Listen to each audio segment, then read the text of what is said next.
mo hindi sila isipin nyo to, if we are on the right track, na tayo talaga yung inapi, sila talaga yung mali, ginawan tayo ng violente, bakit hindi tayo makahingi ng tulong? Bakit hindi natin ma-apply yung treaty natin, mutual defense treaty natin? Kasi sa totoo lang, pinalalabas lang ng gobyernong to, tama ginawa natin. But in reality, pag pag-uusapan to international law, medyo sabi talaga tayo dito. Isipin nyo yun a simple logic nun. Bakit hindi tayo i-apply na dito yung mutual defense treaty natin with America?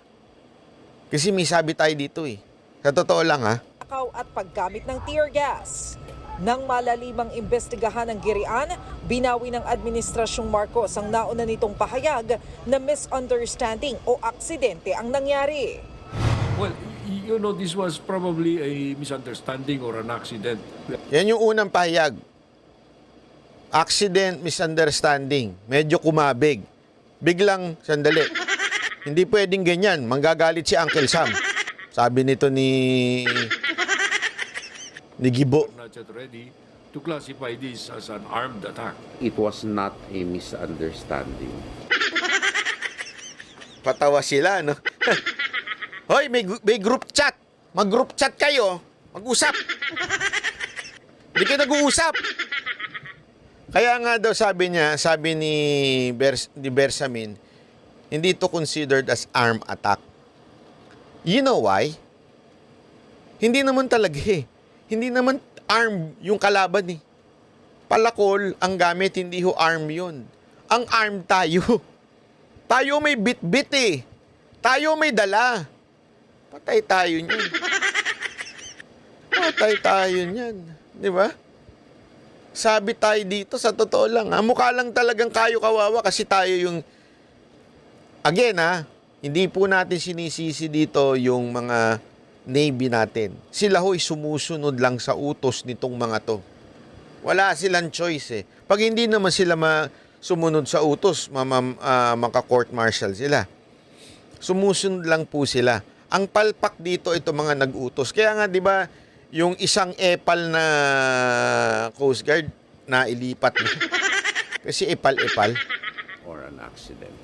It was an aggressive and illegal use of force. It is a deliberate act of the Chinese officialdom to prevent us from completing our mission. Nang tanungin kung bakit biglang nagbago ang tono ng palasyo, sagot ni Defense Secretary Gibo Teodoro. That was a preliminary assessment at the time, but after the trip of the President to Palawan, nag-firm up na yung conclusion na talagang deliberate incident. Sa kabila niya, nilinaw ni National Security Advisor Eduardo Año, tama si Executive Secretary Lucas Bersamin, na hindi pa rin ito maituturing na armed attack. Ibig sabihin, kita nyo, magkakaiba sila ng sinabi, di ba? Magkatabi sila ni Año, pero sinabi na ni Año, tama din si Bersamin. Hindi to armed attack. Hindi matuturing na armed attack to. O, ang sinasabi ni Gibo, ano sinasabi niya? Hindi to aksidente. O, ano ibig sabihin nung hindi to aksidente? Ibig sabihin, dalawa lang naman yan eh. Aksidente o sinasadya. Di ba? Ganun lang kasimple yun. Sa banggaan sa karsada, it's either aksidente o sinadya mo na banggain.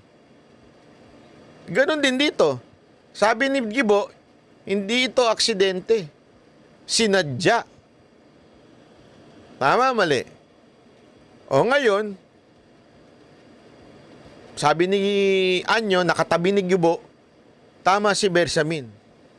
Hindi ito armed attack. Ibig sabihin, hindi ito sinadya. So, in other words, iba rin na sinasabi ni Anyo sa sinasabi ni Gibo. Akala ko ba, ito'y atake, sinadya. Mukhang ng lolo. Nagkakaanohan tayo dito. Mukhang may kanya-kanya tayong bersyon. Kasi ang hirap eh. Ipit kayo dito eh. Sa totoo lang, ipit. Pag sinabi nyong inatake talaga tayo, Bakit, ang pangalawang tanong dyan, bakit hindi pa tayo humingi ng tulong sa ibang bansa na may treaty tayo? Hindi nyo kaya. Bakit? Kasi alam nyong hindi mali yung ating ginawa. Oh. Yun ang punto dito. Kaya hindi tayo makahingi kasi may sabi tayo dito. Ay, nako.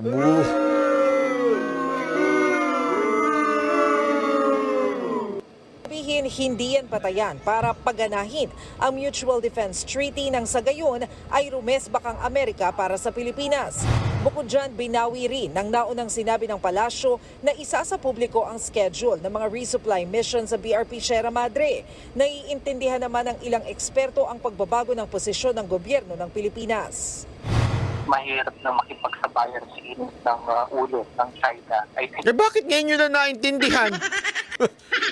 Bakit ngayon nyo na naunawaan? Kung hindi matindi na yung sigalot, tsaka nyo, sandali. Hindi pala tama ang makipagano.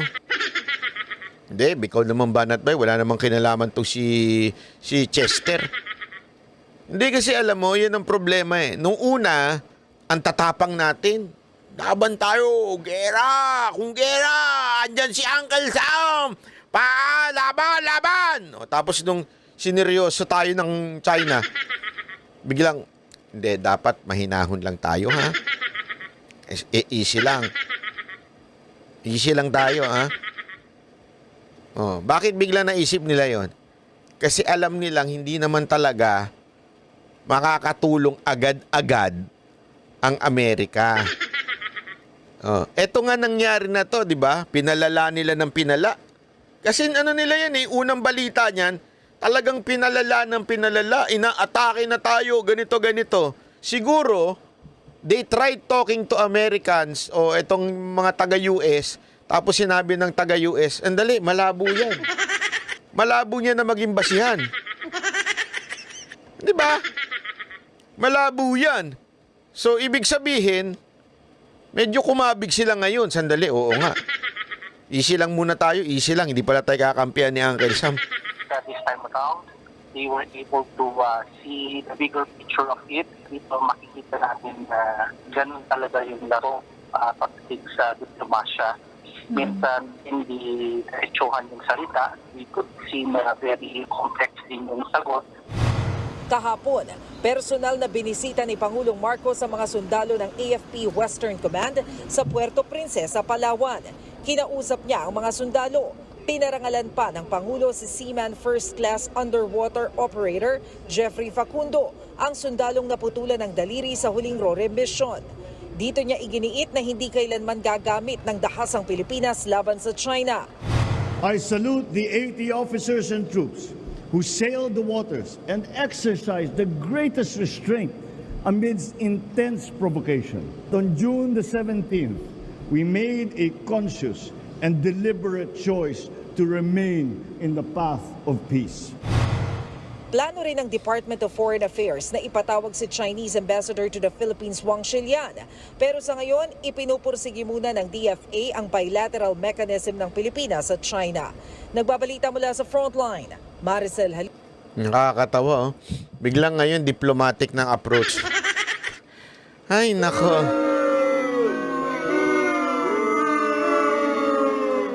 Biglang kabig kayo. Pagkatapos yung pag-initi ng ulo ng mga Pilipino, biglang kabig kayo ngayon. Na, hindi, we'll just do diplomatic. Kaya ang tagal ng dami nagsasabi sa inyo niyan eh. Diba? There's no other way but diplomasya. Yung iba kasi, hindi, ginawa, kasi ito yung ano nila eh. Ito yung argumento nila, lalo na ng mga tangang bangag vloggers. Diba? Hindi, bakit? Ginawa na natin yan kay Duterte. May nangyari ba? Bakit? Doon na, paulit-ulit naman. Inuulit din naman ng China. Hindi nila alam, nung diplomasyang pinaiiral natin dyan, nakakangisda yung mga kababayan natin, malaya. Ngayon, dahil sa kaipalan ni Tariolo, ni Trililing, hinayaan niya yung mga civilian dyan na pasigaw-sigaw na atin to, pang-asar, Tapos kung ano-anong mga video-video ang nilabas, isinama, mali-mali. Oh,